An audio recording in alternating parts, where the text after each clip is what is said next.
Quand Donald Trump lâche une bombe diplomatique, le monde retient son souffle. Dans sa dernière sortie médiatique, l'ancien président américain a placé l'Algérie au cœur de son discours, provoquant un séisme géopolitique qui a fait réagir aussi bien Moscou que Paris. Pourquoi l'Algérie, pays longtemps en retrait sur la scène internationale, attire-t-elle soudain l'attention des grandes puissances? Derrière les mots de Trump se cache bien plus qu'une simple déclaration. Un message stratégique, un avertissement voilé et peut-être même le signe d'un nouvel équilibre mondial en gestation. Salut à tous, j'espère que vous allez bien, c'est donc le sujet à la une des actualités du jour. Actu 1. Quand Donald Trump parle, le monde écoute. Ses déclarations, souvent inattendues, font toujours l'effet d'une bombe sur la scène internationale. Cette fois, c'est l'Algérie qui a été au centre de son discours. Une sortie surprenante qui a immédiatement attiré l'attention à Moscou, à Paris et bien au-delà. Alors, que cache réellement cette déclaration? Pourquoi l'Algérie attire-t-elle soudain l'intérêt des grandes puissances? Pour comprendre, il faut d'abord replacer les choses dans leur contexte. Depuis plusieurs années, l'Algérie s'impose comme un acteur régional majeur. Ses ressources énergétiques, notamment le gaz, en font un fournisseur vital pour l'Europe.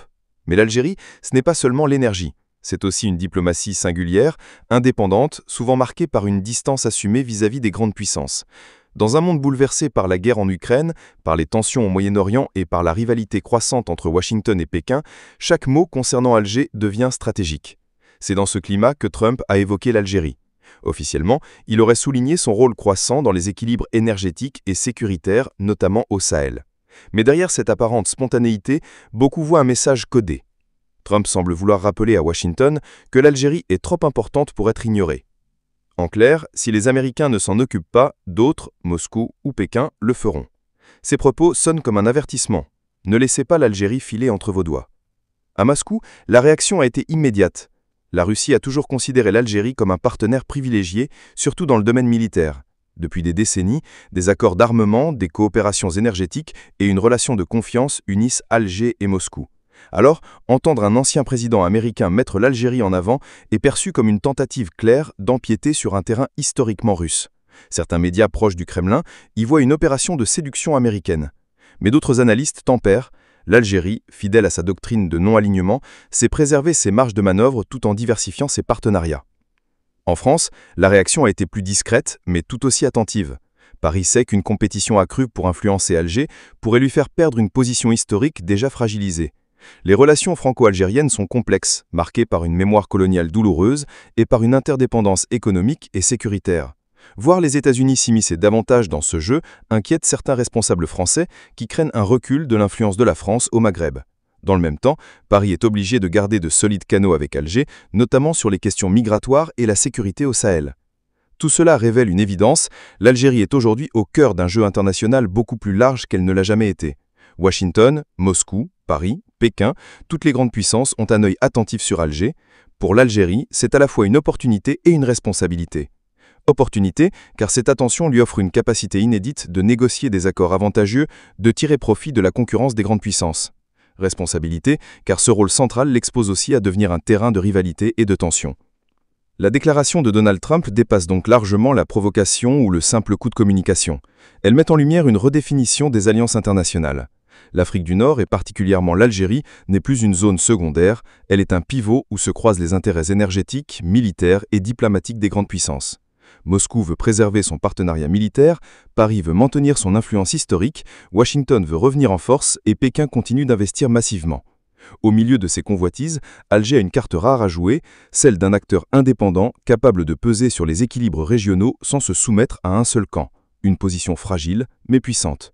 Une chose est sûre, l'Algérie n'est plus spectatrice, elle est devenue un acteur majeur et ses choix à venir pourraient bien redessiner l'équilibre des alliances dans toute la région. Actu 2. Au cœur d'un climat diplomatique tendu, marqué par une méfiance persistante entre France et Alger, un appel solennel vient de retentir. 20 personnalités issues des deux rives de la Méditerranée, intellectuelles, universitaires, figures culturelles et associatives, ont décidé de hausser la voix pour tenter de rétablir un dialogue devenu quasiment inexistant entre la France et l'Algérie. Leur initiative prend la forme d'une lettre ouverte, publiée sur le site Mediapart, à l'adresse des présidents Abdelmadjid Tebboune et Emmanuel Macron. Leur message est clair, il est temps de tourner la page de la confrontation pour engager enfin une réconciliation durable. Ces signataires observent avec inquiétude la dégradation continue des relations bilatérales depuis plus d'1 an. Mais loin de céder au pessimisme, ils affirment garder une lueur d'espoir, convaincus qu'une volonté politique sincère pourrait rouvrir le chemin du dialogue. Leur texte insiste sur une idée centrale, les relations entre la France et l'Algérie ne sauraient être réduites à des tactiques électorales, à des coups diplomatiques passagers ou à des calculs stratégiques conjoncturels. Elles concernent des millions de familles, des générations entières et façonnent le destin de communautés entremêlées de part et d'autre de la Méditerranée. Une rupture née d'une décision explosive. La fracture actuelle entre Paris et Alger trouve son origine dans l'été 2024.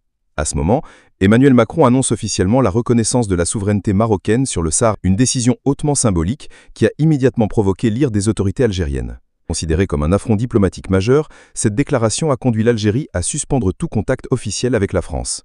Dès lors, la relation s'est enlisée dans une spirale de tension. À ce différend déjà profond, se sont ajoutés d'autres foyers de discorde.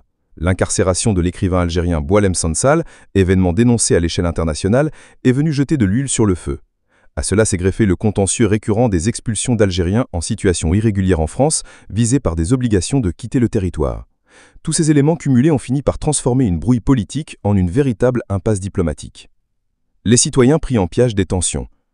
Dans le rappel, les personnalités engagées rappellent que les premiers à souffrir de cette rupture sont les citoyens ordinaires, qu'ils soient français, algériens ou franco-algériens. Beaucoup, disent-ils, aspirent simplement à vivre en paix, à circuler librement, à échanger et à travailler sans être stigmatisés. Or, à leurs yeux, la crispation politique a transformé ces populations en otages involontaires de tensions qui les dépassent. Les signataires dénoncent une situation où les individus sont instrumentalisés, utilisés comme levier dans des rapports de force qu'ils n'ont ni choisis ni provoqués. Ils appellent donc les deux présidents à faire de courage et à traiter sans détour les questions les plus sensibles. Notamment le dossier mémoriel, car derrière les querelles actuelles plane toujours le lourd héritage de la colonisation, une mémoire douloureuse, souvent instrumentalisée par les deux capitales. Pour ces intellectuels, il est temps de dépasser les rancunes historiques et de travailler à une mémoire partagée, respectueuse et tournée vers l'avenir. Réinventer les ponts humains, culturels et économiques. La lettre insiste aussi sur la nécessité de renforcer les échanges humains et culturels, piliers d'une relation plus apaisée. Les signataires considèrent que l'art, la culture, l'enseignement supérieur et les initiatives citoyennes sont autant de leviers capables de dépasser les blocages politiques. Ils plaident également pour la relance de la coopération économique, estimant que la complémentarité des deux pays pourrait être une force, à condition que les relations reposent sur la confiance et la réciprocité plutôt que sur la suspicion. Cet appel à la réconciliation résonne d'autant plus fort que la diaspora occupe une place centrale dans cette relation bilatérale. Des millions de personnes d'origine algérienne vivent en France, formant un lien humain indissociable entre les deux nations. Or, ces communautés ressentent souvent directement les répercussions des tensions diplomatiques. Stigmatisation, durcissement des procédures de visa ou encore un sentiment d'abandon. Leur vécu quotidien devient un baromètre du climat entre les deux États. Les signataires, des voix crédibles des deux rives. La crédibilité de cette initiative repose aussi sur la diversité et le prestige des signataires. Parmi eux, on retrouve des universitaires comme Aïssa Kadri, ancien directeur de l'Institut Maghreb Europe, des historiens renommés tels que Anna Ruscio et Gilles Manseron, des figures du monde artistique comme la cinéaste Vivienne Candace, ou encore des personnalités issues du droit et de la société civile, à l'image du juriste Hossein Zaghbib. Tous partagent une conviction commune, le silence et l'inaction ne feront qu'approfondir la fracture, alors que le courage politique pourrait au contraire ouvrir la voie d'une réconciliation durable. En conclusion, l'Algérie n'est plus spectatrice, mais un acteur clé sur la scène internationale. Entre rivalité des grandes puissances et tension avec la France, le pays tient une position unique. Si Alger sait jouer ses cartes avec sagesse, elle peut transformer ses défis en opportunités historiques et peser sur l'avenir de toute la région.